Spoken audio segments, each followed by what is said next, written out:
today's lecture. I begin the first lecture of Maths 1, 2, 3 by looking at the definition of a vector. What is the definition of a vector, or what is a vector? A vector is simply a physical quantity that has both magnitude and direction. A vector is a physical quantity that has both magnitude and direction. And the magnitude here in the definition of a vector is simply the length of the vector. Of course, the length is the magnitude. So we say the magnitude or the length. So in this definition, I can, replace the magnitude there, okay, with the length. So the magnitude or the length of a vector is a real number. It's non-negative real number. So the length of a vector is greater or equal to 0. It's a real number that is greater or equal to 0.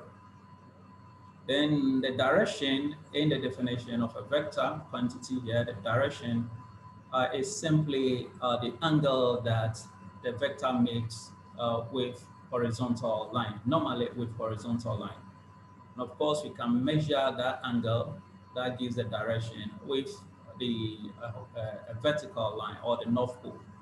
But normally we do that with the positive x-axis or due east. Okay, and that angle is the anti-clockwise angle of rotation of the vector about 8 points from due x. Okay, so that gives us the direction. So vector is simply a quantity that has magnitude, okay, which is a scalar, real number, non-negative, and the direction, which is normally measured, okay, as an anti-clockwise rotation of the vector, okay, about a point from due east. Okay, now before I consider the second definition on this slide, I want to illustrate this to you. Okay, so here we are considering a vector in a plane, okay, what you guys call the XY plane, okay. So this is a vector, okay. So for now, I'm using this line with this arrow indicating direction as a vector. So there's a line with a direction. So this we can call this a directed line, okay, segment. So I'm using this as a vector. So here, this line OA here is a vector because this shows a direction, and that vector has a magnitude or length. Okay, the magnitude is the length of this line. Okay, the magnitude is the length. Okay, and because OA is a vector, it has a direction. Okay, and the direction, this arrow tells us that there is a direction. Okay, the line is directed towards somewhere. Okay, so it indicates the direction, and the direction is given by the angle, okay, the line makes with the positive x-axis. So this angle theta, okay, is the angle the vector OA makes with what? The positive x-axis, or is the anti-clockwise, okay, angle of rotation of this vector OA about this fixed point, which we normally call the origin, okay, from due east, from due east.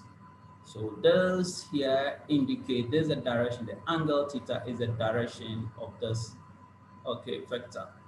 Okay, and is normally expressed as what? The anti-clockwise, okay, angle, this one, of rotation about the fixed point O, the reference point O, which is normally the origin, okay, from due x. Okay, that's the x-axis, positive x-axis. So that is the direction, and the length here is the magnitude. So the line segment, I'll call it the directed line segment. Of course, we'll consider directed line segment later in this lecture. But for now, the length of this is for the magnitude, and theta is the direction. So OA here, okay, which we have represented by A is what? A vector. Now, if theta happens to be 0, Okay, then we will say OA, of course, will lie flat on the x-axis. Okay, so you have the vector OA to be due x, and that will be the direction due x. And if theta happens to be 90, then OA, this, okay, arrow will be pointing due north. Okay, so that will be the direction. Okay, so OA will be due north.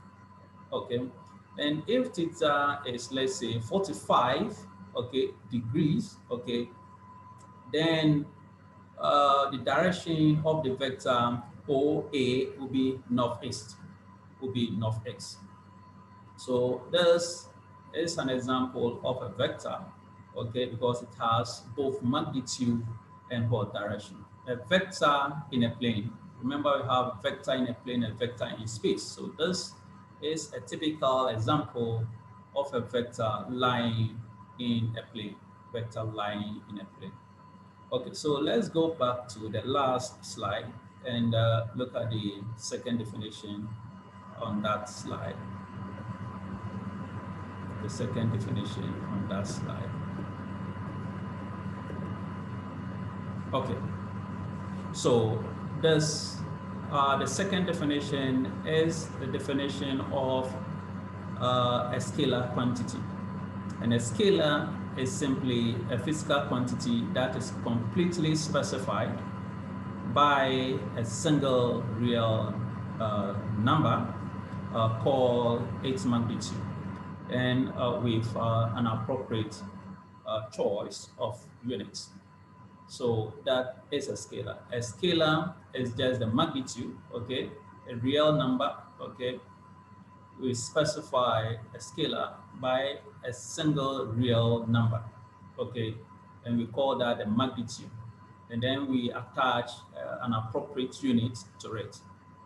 So that is simply the definition of a scalar quantity.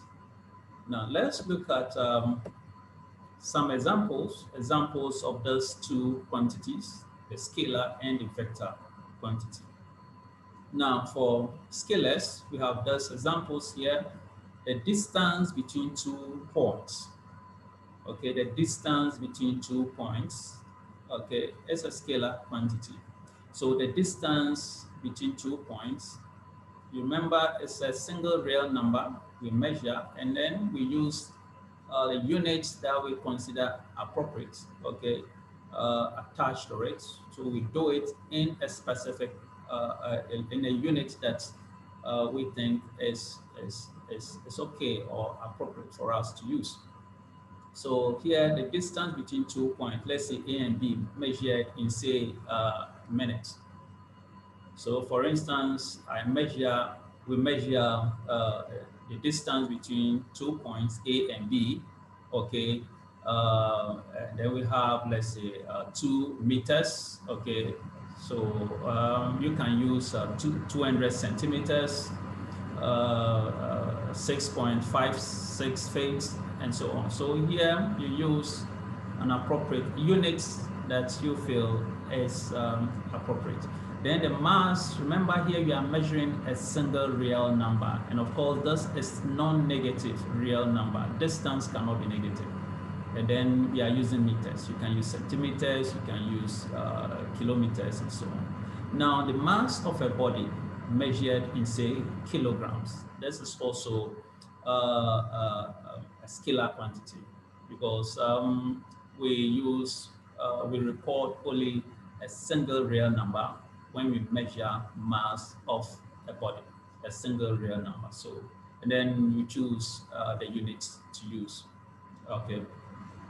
Then the time taken, okay, by a body to travel from one point to to another. So let's say the time taken, okay, by a particle to travel from a point A to a point B, okay, let's say 2 minutes, or you can choose to do that in seconds to 120 seconds, and so on.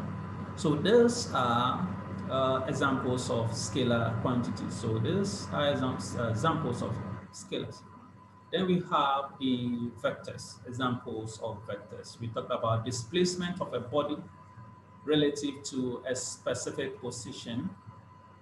That is the position of an object, okay, relative to some specific point or reference point, we normally call the origin. So this again is a vector, okay, quantity, because we are looking at an object relative to uh, a specific reference point, and that gives you the direction, and at the same time the distance between the object, the position of the object, and that reference point we normally refer to as the origin of the coordinate system.